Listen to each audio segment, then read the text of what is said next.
সেই আগের মতো এখন আর ইচ্ছা করলেই আমরা সবাই একসাথে হতে পারি না। বছরে ২ টা ঈদ ছাড়া সেই আগের মতো আর একসাথে হওয়াটা হয় না। তবে আমরা যখন সবাই একসাথে হই অনেক মজা লাগে। অনেক সুন্দর, সুন্দর সময় কাটাই। তো সেই সবকিছু নিয়েই আজকের এই ভিডিওটা থাকছে। হ্যালো এভরিওয়ান, আসসালামু আলাইকুম। যে যেখান থেকে এই ভিডিওটা দেখছেন সবাইকে জানাচ্ছি অন্তরের থেকে অনেক ভালোবাসা। ঠিক পরের দিনই যেহেতু আমাদের একটা অনুষ্ঠান ছিল, যার জন্য কেউই সেভাবে আমাদের বাসায় আসতে পারে নাই। আর অনুষ্ঠান শেষ করে হচ্ছে সবাই আমাদের বাসায় আসছে। মানে আমার ননদরা যারা আছে সবাই আসছে। আর আমার ননদরা যখন আমাদের বাসায় আসে তখন আমরা আমাদের সময়টা অনেক সুন্দর কাটে। তো আর কি সকাল সকালই হচ্ছে এই মাছগুলো দিয়ে গেল। একদম ঘুম থেকে উঠেই দেখি এই মাছগুলো নিয়ে আসছে জেলে। আসলে সারা রাত কষ্ট করে শুধুমাত্র এইটুকু পরিমাণ মাছ পেয়েছে জেলে। দেখেও ভীষণ কষ্ট লাগে যে একটা লোক সারা রাত নদীতে কিভাবে আর কি থাকে, তার আর কি ভয় লাগে না, কিন্তু সে এই পরিমাণ মাছ পাইছে।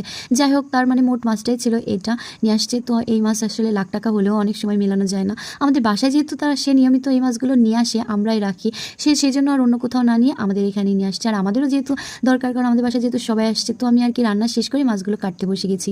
আর মাছগুলো যেহেতু একটু ফুলেও যাচ্ছিলো, সেই জন্য চেষ্টা করতেছিলাম একটু তাড়াতাড়ি কাটার। তারপর সকালে নাস্তা করা শেষ করে সবার জন্য চার পানি বসাবো। তার কি সবার কাছে জিজ্ঞাসা করলাম যে তোমরা কী চা খাবা, লাল চা খাবা না দুধ চা খাবা? তারা বললো যে তুমি একটা যে কোনো একটা করলেই হবে, সমস্যা নেই। তো আমি ভাবলাম যে তাহলে সবার জন্য একটু দুধ চা। কয়েকদিন আগে যেহেতু রোজার মাস গেছে, আসলে রোজার মাসে সেভাবে চা আর কি খাওয়াই হয় না। আর আমার যেহেতু চার একটু নেশা, আমি চা একদমই খাইতে পারি নাই। একদিন শোনো তোমাদের সাথে একটা ঘটনা শেয়ার করি। মানে চার এত পরিমাণ খাইতে ইচ্ছা করতেছিল, তো আমি ভাবছি যে আজকে আমি চা খাওয়াবই। তো সেহেরি খাওয়ার কিছুক্ষণ আগে, যেহেতু আমি একটু তাড়াতাড়ি উঠে গেছিলাম, তো তখন হচ্ছে আমি 1 কাপ চা করে খাচ্ছিলাম। খাওয়ার পরে বিশ্বাস করো, সেহেরি খাওয়ার পরে আমি পুরো পরের দিন পর্যন্ত আমার একটু পরিমাণ ঘুম আসে নাই। আমি ঘুমানোর জন্য এত চেষ্টা করছি, আমার চোখ পড়ে গেছে, তারপরেও আমার ঘুম আসে নাই। তারপর থেকে আমি রোজার মধ্যে আর তেমন একটা চা খাই নাই। যাই হোক, আপুরা যেহেতু সবাই আসছে, সকাল সকালই হচ্ছে রান্নার পরে চালের গুঁড়ো কুটে নিয়ে আসা হলো, সেটাই আর কি ফ্রিজে রাখবো। তার মধ্যে আবার তোমাদের ভাইয়া অনেকগুলো আইসক্রিম নিয়ে আসছে। যেহেতু একদমই দুপুর টাইম, সেই জন্য তোমাদের ভাইয়া অনেকগুলো আইসক্রিম নিয়ে আসছে। তো সেইগুলোই হচ্ছে সবাইকে দিলাম। এদিকে আম্মু হচ্ছে দুপুরের রান্নাটা চুলায় দিয়ে দিল। রান্নাটা করার কথা ছিল আমারই, কারণ আমি যেহেতু আমার কাছে বারবার জিজ্ঞাসা করেছি যে রান্না করতে হবে কি, তো আম্মু বললো বাজার থেকে আগে কাঁচা বাজার নিয়ে আসুক, তারপরে রান্না করা যাবে। তো আমি হচ্ছে ঘরের কিছু কাজ করতেছিলাম, যার জন্য আম্মু হচ্ছে নিজেই চুলায় দিচ্ছিল তরকারি। আর আমরা হচ্ছে পাশে দাঁড়ায় গল্প করতেছিলাম আর আইসক্রিম খাচ্ছিলাম। মোর হাতের তরকারি কিন্তু অসাধারণ, অনেক মজা হয়।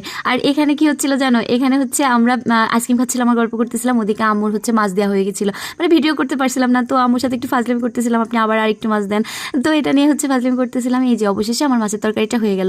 এই মাছের তরকারিটা যে মজা হয়েছিল না, একদম তাজা টাটকা ফ্রেশ মধুমতি নদীর মাছ, আর রান্না করা হয়েছিল একদম ফ্রেশ তরকারি দিয়ে, খুবই মজা হয়েছিল। আর বাসায় যেহেতু আমার মেয়ের ফুপিরা ভরে গেছে, আমার মেয়ের ফুপিদের কাছ থেকে তো সালামি বায়না এটার তো কমতি নাই, শেষ নাই। তো এই যে সে ছোট ফুপির কাছ থেকে সালামি নিচ্ছিল আর বলতেছিল ওকে এত টাকা দিছো, তো আমাকে এত টাকা দিতে হবে, এরকম আর কি ওরা এখানে হচ্ছে ঝামেলা করতেছিল যে